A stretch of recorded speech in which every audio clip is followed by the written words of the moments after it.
Hi, this is Solo P1. Welcome to the Debrief. This is round 20 of the F1 Grand Prix. We are on episode 66 of the Debrief. I want to welcome everybody. This is not going to be a long video. We were supposed to do this in a week, but we never got around to it because we were really busy. I'm kind of a bit frustrated that we didn't get it done a bit earlier, but it is what it is. We're doing it now. Remember, guys, this is going on the audio podcast. This is going on Spotify, Stitcher, and iTunes as well. For big up to everybody, I recommend you go and subscribe and go and follow us on the podcast, the audio. So I'm going to bring in my coach. He's my partner in crime. He's Mr. TOTO. Big up to TOTO Hammer. Big up. How are you, bro? Big up, yeah, doing well. Ready for the Liverpool game tonight? Yeah, it's going to be a good game. But yeah, anyway, yeah, go on. How about you, bro? Yeah, I'm doing really well. What is, I'm just trying to basically, I was just saying to the people on the audio, for the people listening on audio, I wish I would have done this a lot sooner. Yeah. So it is what it is, because I know we're going to go live in about half an hour doing a watch long game. Liverpool are playing the Real Madrid, but we're here to talk about Formula One. I'm not going to really do this again. I think I'm going to do it the day after. I think this is going to be the main one. Or even if to say that we're not doing nothing, the race is always on a Sunday. What I'm going to do it directly after. So as soon as the race finishes, the review straight away. Because I think when we used to do that before, we used to get more traction on the video because it was directly after. So then it won't conflict with the other stuff, you get me? Because we've got a lot on. So, Toto, how you been, bro? Like I said, yeah, I've been doing really well. Let's start. Okay, fair enough. It's been doing really well. Nothing else to say. There we go. So let's start with oh yeah, thank you yesterday for covering as well, by the way. Yeah. You covered for us yesterday. Thanks for that. Big up for that. So basically what we're gonna talk about, we're not really gonna go for it all, like with a fine-tooth comb. What we're gonna do, we're gonna talk about more of Lando Norris, how he stepped up that weekend. We know what happened in qualifying. I'm not gonna go through that today. This is gonna be a quick debrief. So yeah, man. What can you say about Lando Norris? Gambling. He done that 2-stop. He was out in front. He won the race. Big up to Lando Norris. The race is still on, man. It's still on. He's leading the championship now. First time this season, isn't it? He's leading the championship. So big up to Lando Norris, man. I think this is one of the first time, especially this season anyway, that I've seen Lando actually control the pace of a race. Yeah. He controlled the pace, got the strategy right, got the tyre strategy right, and finally got his start right. Yeah. And he went from, I remember a couple of races ago saying the title's over, Piastri's been in it. Now there's a conversation there now. Now I know you said that as well. Now there's a conversation now if Lando can win it or not. I still think Lando can win it. He's very, very close now. Very, very close. And this win was vital. It was either because we expect Piastri to be consistent in these races. We expect Piastri, if he's not first, he's always second or third. He's always there. But he finished a lot of places behind behind Lando. And this was Piastri's one of worst weekends. He was never, ever confident in that car. All the way through practice and qualifying, Piastri was never, ever confident with the car. He just somehow struggled here. You know, he didn't really struggle at the Baku as well. Maybe he don't like the street tracks. He struggled at Baku as well. Now we're struggling at Mexico. Of course, we know Mexico's not street, but these last couple of races, Piastri hasn't been really up to scratch. No. In terms of performances, in terms of consistency, that calmness is gone. I don't know what I was talking about the street races, but still, if you think Piastri's recent form in races, they haven't really been that well, and he really, really struggled here. So that really just foreshadows what happened in the race, and he didn't really do that well. Didn't really score enough points to keep up his lead. Yeah, I agree. I think the pressure started to get to him, and that could be it as well. I think Villeneuve was talking about it because look, this is where the people step up. We've got loads of people in TikTok piling in. Big up to everyone on TikTok as well watching it. So it's all live on TikTok. Yes, Toto, I totally agree. I think the pressure started to get into him. I think this is the business end. This is the business end of the race. Of the championship. There's only a couple of races to go. I still don't think Max Verstappen is going to win it. I think the next couple of tracks are going to favour McLaren, and I think especially with the slow speed corners. And I think Lando Norris is. I think that race was his come out race. You know, like to say, yeah, I'm the champion. I'm going to be the world champion. I'm here to stay. I ain't going to let my teammate beat me. I'm the guy. I was at McLaren first before Piastri. I'm the guy who's going to take it because all weekend with his qualifying, with his race, he was always ahead. Nobody was beating him. You get me? He was always ahead. Especially when that race started, yeah? When he got out there was no one going to catch him in it. There was no... Yeah.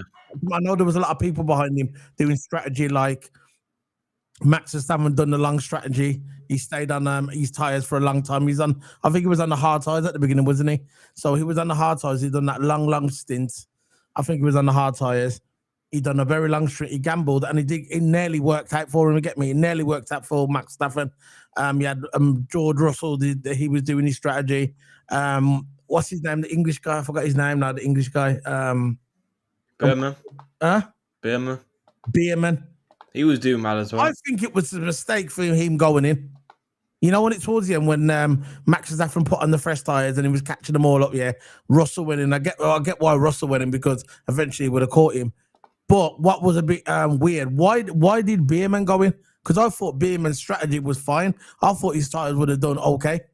I don't know how you feel about that, but I think it was. Yeah, I thought Beerman was actually all right. I think his best bet, and especially in the Haas car, maybe you could say the Haas just bottled the strategy a bit because they're not really used to being in that forward position. I thought Beerman's running a good race, just stay out like Leclerc did.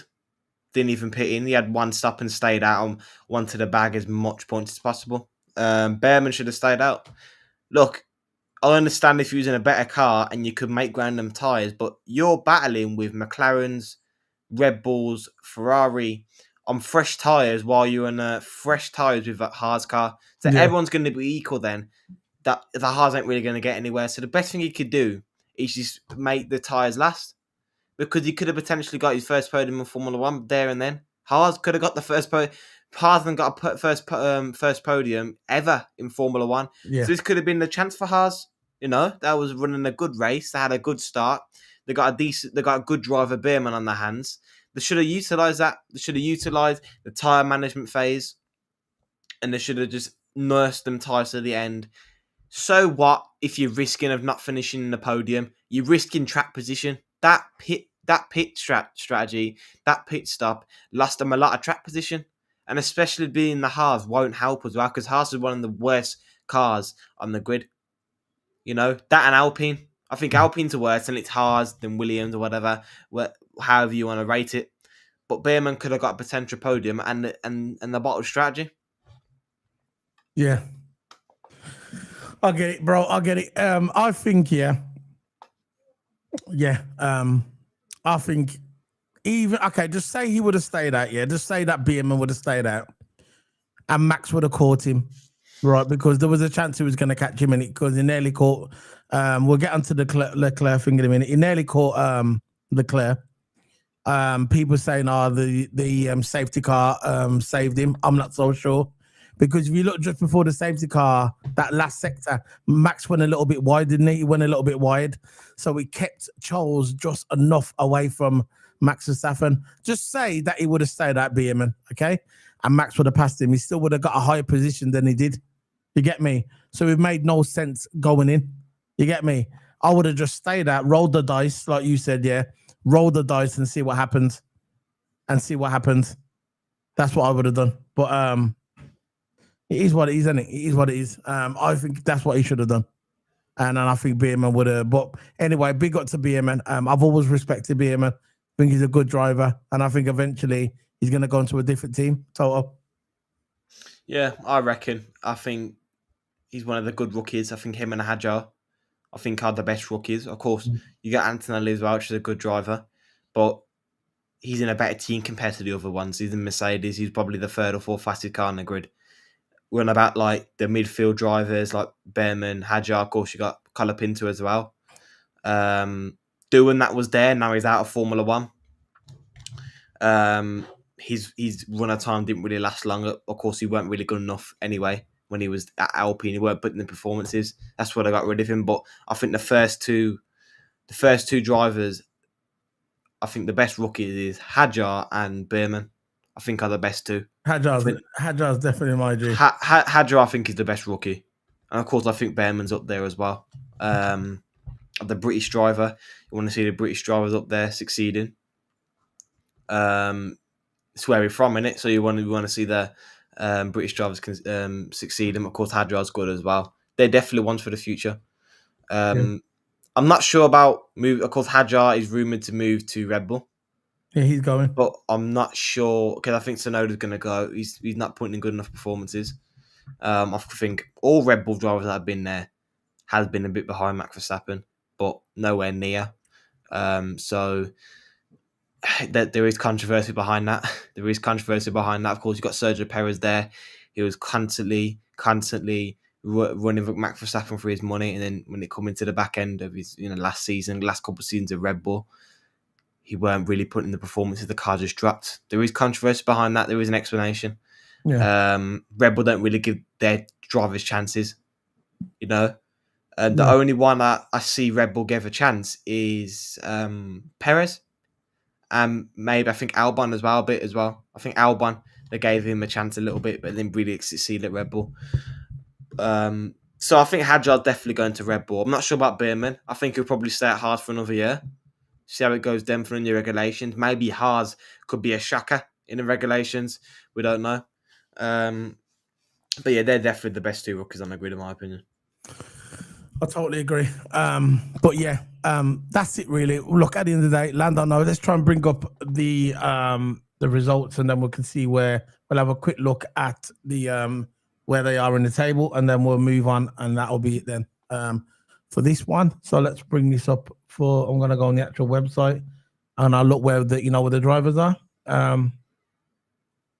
People they got stuff on here about. Let's have a look at the Mexican Grand Prix. I was really impressed with Lando Norris. I think this is, when you just see, when you see a driver, yeah, and then you just know, well, that's the race where you knew he was going to win it. Yeah, I think it was this one. So I'm going to find the results. Here we go. The driving standings. So let's look at the driving standings first.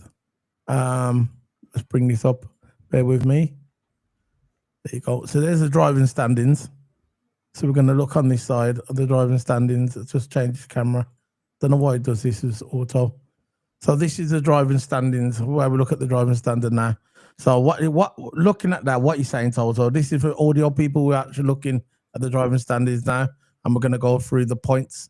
So what are you saying about this driving standings, Toto? This is what we're looking at now. It's very close now. Yeah.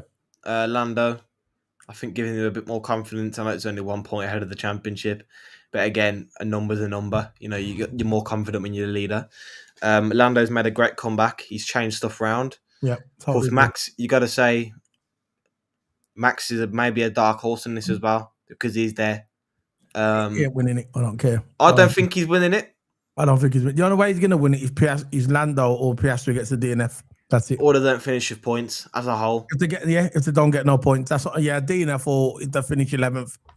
That's Or the only way. Even if they're finishing the points, either 1 or 2 points, that's going to be a huge advantage on Max.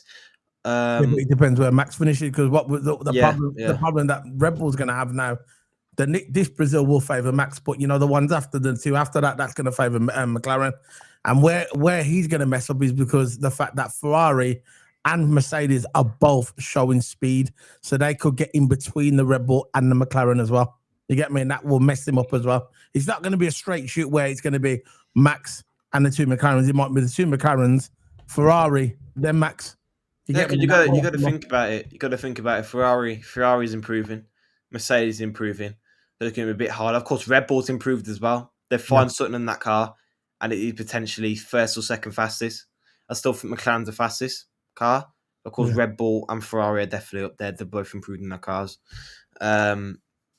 But look, McLaren need to focus on, especially Piastri and Lando. Lando especially needs to focus on just not making mistakes. We don't want Max to catch up, and Piastri has to stop making mistakes as well. Because again, you don't want Max to close the gap on him. It don't matter about that. All that's gonna happen now, Lando just has to keep winning.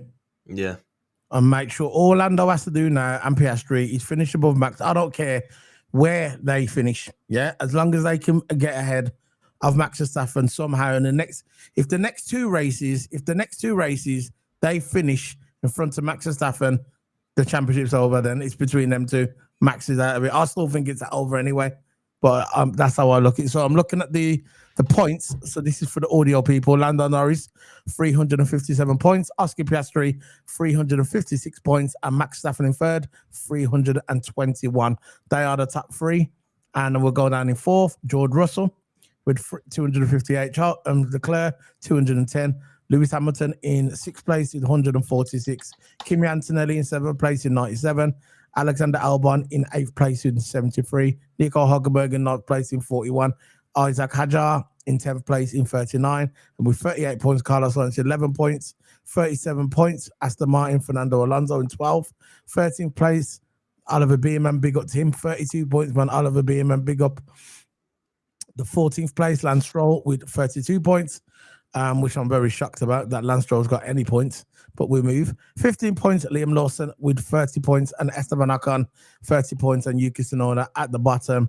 No, he's not at the bottom. 28 points, 18 points, and Pierre Gasly with 20 points. 19th place, Gabriel Bartelli with 19 points, and Franco Colapinto and Jack Doohan with 0 points. So let's move on to the constructors. We know that the champions are McLaren. McLaren 713 points. They're the champions. Second place, Ferrari. So I think the battle for constructors is on. Ferrari in second place with 356. Mercedes with 355, 1 point behind. And just behind them in fourth place, Red Bull is 346. So I would say Ferrari, Mercedes, and Red Bull gunning for that second spot. So in fourth place, fifth place, Williams is 101. Racing Bulls with 72 points in sixth place. And in seventh place, Aston Martin with 69 points. In eighth place, Haas, 62. Ninth place, Sauber, 60. And at the bottom, Alpine with 20 points. So that's it, man. That's it.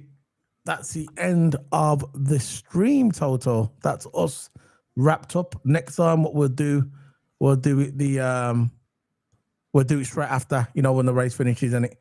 As soon as the race finishes, boom. And by the way, guys, this is going on audio. So for the audio podcasters, I will be uploading more. I know I'm a bit behind, but I will be uploading some audio. And obviously, when the season finishes, we're going to be catching up and putting them on the audio for your entertainment.